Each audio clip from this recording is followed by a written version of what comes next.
strange attending your own funeral. Even stranger when your family is the one who planned it. That was the thought echoing in my mind as I lined my lips with deep crimson, the same shade my mother used to call too loud. I stared at myself in the mirror, holding my own gaze like I was daring the ghost in the reflection to flinch first. They told everyone I was dead. Not metaphorically. Not in the cut off and we don't talk about her kind of way. I mean it literally.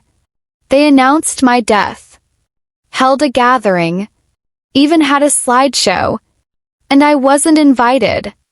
For the last 12 years I've lived in the shadows, quiet, far away, invisible. I built a life. A damn good one. But no matter how far I ran, I could still hear their silence chasing me. It wasn't until last week that I knew the full extent of their lie. A friend from childhood sent me a message out of nowhere. "Wait, aren't you dead?" First I laughed. Then I saw the Facebook post. A family photo. My sister's smile. My parents standing proud behind her. And a comment beneath it. "We miss her every day." She would have been 33 this year. They killed me in words. Buried me in lies. But now I'm back. And they have no idea what's coming. I clipped on my earrings, smoothed the fabric of my black dress, and stood tall. Today the family gathers again, for joy, for celebration, for the perfect picture. I'll be in it. The ghost they tried to erase is about to knock on the front door. Some people grow up with warmth in their homes. Casseroles on Sundays. Bedtime stories. A mother's soft hands brushing hair from their face. I didn't. In my house, love came with conditions. Approval was currency. And I was always bankrupt. My mother believed in discipline, not affection. She measured worth by silence and obedience. I failed both. My father? He was a ghost even when he was in the room, always present, never there. And then there was her, my sister. The golden child. Perfect grades. Perfect hair. Perfect lies. I was the opposite of everything they wanted. I asked questions. I spoke up when things felt wrong. I didn't smile when I didn't mean it. To them, that made me rebellious. Disrespectful.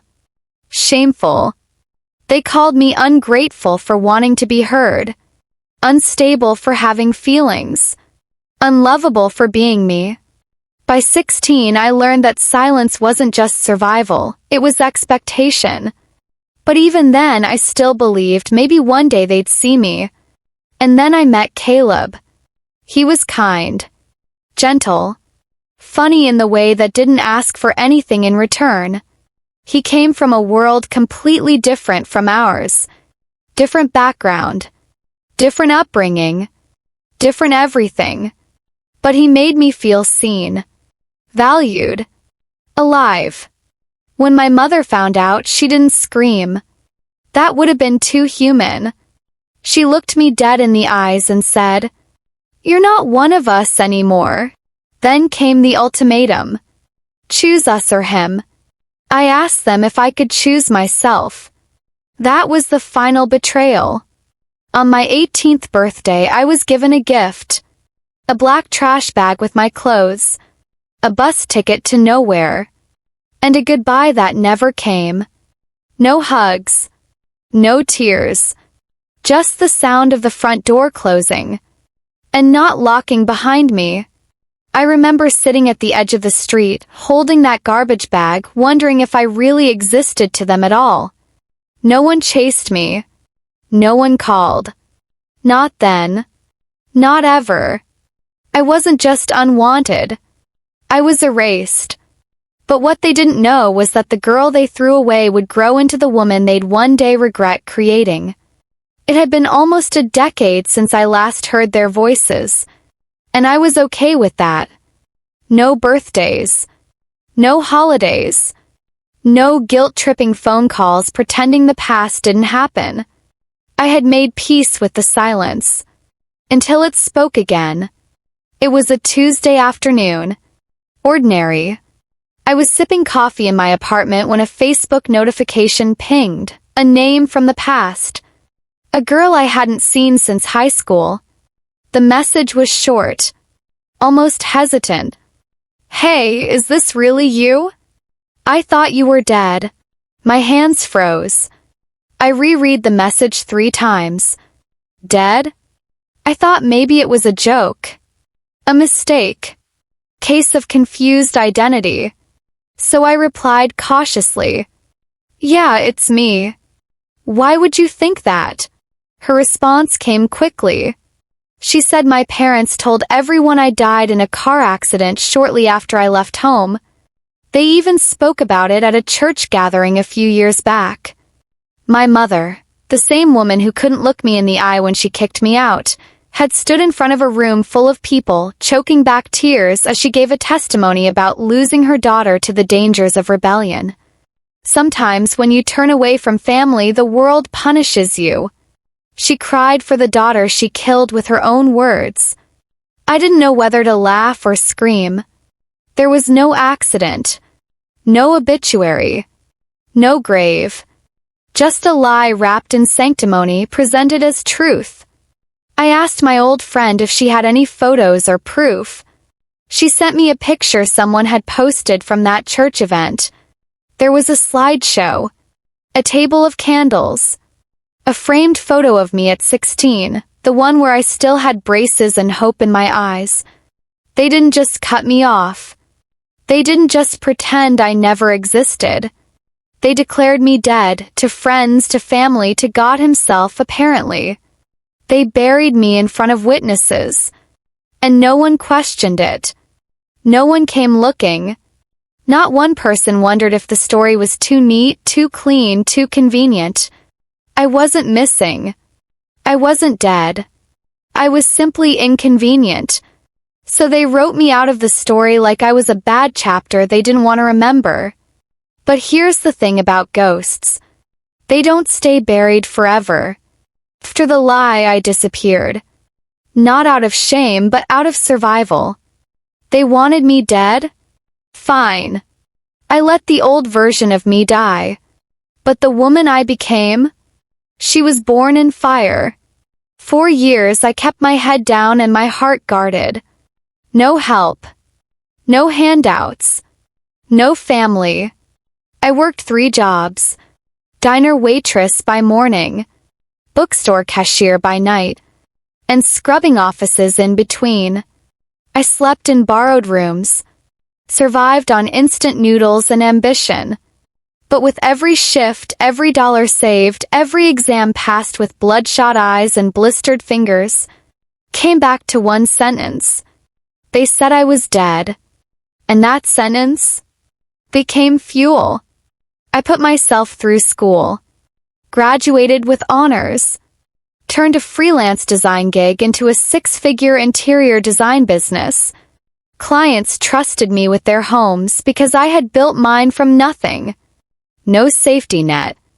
No congratulations. Just grit, scars, and an unshakable promise to myself. If I ever come back, it won't be to beg. It'll be to show them what they lost. For a while, that was enough. Success filled the silence they left behind.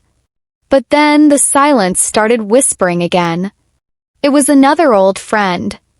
This time, a mutual acquaintance who had stayed close with the family. She texted me a link, a family Facebook page. And there it was. My parents, grinning ear to ear beneath a banner that read, 40th anniversary celebration, all family welcome. All family. Except me. There were dozens of comments. Dozens of photos. People reminiscing about the good old days. Tagging my sister. Mentioning cousins, aunts, uncles. And not one mention of me. Not a shadow. Not a whisper. Not even a lie. They hadn't just killed me off. They had rewritten the story as if I was never born. I stared at the screen for a long time. Then I closed the laptop. and stood up. You wanted me gone so badly? Fine. But if you're going to pretend I'm a ghost, then I'll give you a haunting you'll never forget. It was time. Time to return, not to ask for love, but to deliver the truth. Face to face. The day was bright. Too bright. Almost one of those picture-perfect afternoons where everything looks calm right before a storm hits. The house hadn't changed. Same white fence. Same rose bushes.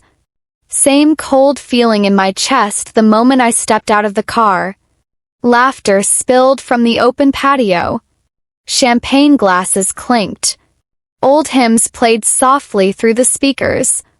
Relatives I hadn't seen in over a decade stood shoulder to shoulder, sharing memories I was never part of. They looked so happy, so proud, so certain that the past had stayed buried. But not for long. I didn't knock. I didn't need to. I walked through the gate, slowly, calmly, heels clicking like a metronome, counting down the seconds to impact. A few people glanced my way with polite, confused smiles. They didn't recognize me. Not yet. Not until Aunt Julia dropped her glass. The shatter was sharp. Instant silence followed. All heads turned. And then I saw her, my sister. She froze mid-laugh, mouth still curved in a smile that didn't know it was about to die. Her eyes locked onto mine like she was seeing a ghost. Because to her, that's exactly what I was. Is this some kind of sick joke? She said, her voice just loud enough to tremble. I took one more step forward. Lifted my chin. Met her fear with fire. No joke, I said. I'm very much alive. No one spoke. No one moved. Even the music stopped, or maybe someone shut it off. I'll never know. All I remember is the weight in the air, thick with guilt and confusion. I looked around the crowd. Old family friends, distant cousins, people who had prayed for my soul at a memorial that never should have happened. Some of them had tears in their eyes. Others looked away. And then there were my parents, standing by the cake table, pale as stone. My father gripped the edge of the table like he might fall. My mother, she reached for her necklace, the cross she always clutched when she lied. I took another step. You can relax, I said. I didn't come to ruin your little party. I just came to remind you. You can't bury someone who isn't dead. The silence cracked. And underneath it, the truth began to rise. I stood in the center of their perfect celebration, surrounded by people who once wept for me like I was gone. The dead girl now standing in full color. I reached into my bag and pulled out a manila folder, old school, intentional. Nothing digital. This moment needed paper, something they could touch and not deny. Before you tell more lies to cover the last ones, I said, my voice steady, let's clear the air. I opened the folder and held up the first page, a printed obituary. There it was. My name in bold. My birth date. A fake date of death. And a short sanitized paragraph about how she left us too soon and found peace after a troubled time. Gasps echoed around the room. Someone whispered a prayer. My mother looked like she might faint. Someone took the time to write this about me. To print it. To hand it out at church like a flyer for grief. I flipped to the next page, photos. Me holding my first apartment keys. Wearing a graduation cap. Cutting the ribbon on my design studio. Passport stamps. Business licenses. Utility bills. Proof of life. Year after year. You buried me in rumor, I said. But while you wept over a lie, I was building a life. I turned to face my sister. She hadn't moved. Her eyes were wide. Fingers clenched tight around a champagne flute. "And you," I said coldly, "you sold my things." Her lips parted, but nothing came out. "I know you cleaned out my room, claimed I left nothing behind. You took my grandmother's ring, the one meant for me, and wore it like it was yours. You didn't just steal my things. You stole my story, my silence, my name." She tried to speak, to explain, but there was no room left for excuses. Not with the truth spread across the room like broken glass. I turned slowly, locking eyes with each person in the room.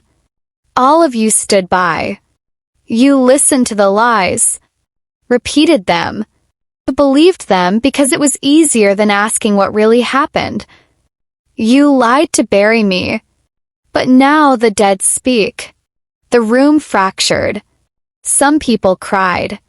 Others stormed out. My aunt shouted something about forgiveness, while one of my cousins started pacing, furious that no one ever told him the truth. Voices overlapped. Panic, guilt, confusion. The careful mask this family wore for years was shattering in real time. And me? I just stood there, calm, alive, unapologetic, letting the fire burn. I didn't need to stay for the fallout. I had said what needed to be said. Dropped truth like a match into a room soaked in gasoline. Now it burned, not with rage but with reckoning. As I turned to leave, no one dared stop me. The same people who once whispered about my troubled spirit now stood speechless in the wreckage of their own lies. I walked out as silently as I had walked in. But this time I wasn't running. I was rising. Behind me I heard footsteps. Soft. Hesitant. A few cousins, young, wide-eyed, followed me to the driveway. "I'm sorry," one of them said, barely above a whisper. "We didn't know." I nodded, not out of forgiveness, but out of recognition. Not everyone had sharpened the knives. Some had just stood by while I bled. And then a child's voice. I turned to see a little girl, no more than 8, clinging to her mother's dress. She looked at me like I was a warrior from a storybook. Not dead. Not broken. Just brave. She didn't say a word. But her eyes said everything. And as I stepped into my car, I looked at the house one last time. They thought cutting me off was the end. But what they buried grew back stronger. It's been 6 months. Party is a memory now, faded but not forgotten. The whispers still ripple through the family. But I don't care. 'Cause for the first time, I'm the one telling the story. I wrote everything down. Shared it in a podcast, my words, my truth, my voice, finally heard. And something strange happened. People listened. Strangers reached out. Other ghosts, daughters, sons, siblings who'd been buried by bloodlines and betrayal. People who had been erased in the name of pride, image, and silence. I wasn't alone. And I was no longer the ghost they created. I'm the storm they didn't see coming. And I'm not done. 'Cause truth doesn't die when it's ignored. Grows louder. Brighter. Unstoppable. The final shot? Me standing on my balcony at sunrise. The wind in my hair. My hands on the railing. And the city breathing below. No shadows. No silence. Just me. Alive. Seen. Unapologetically whole.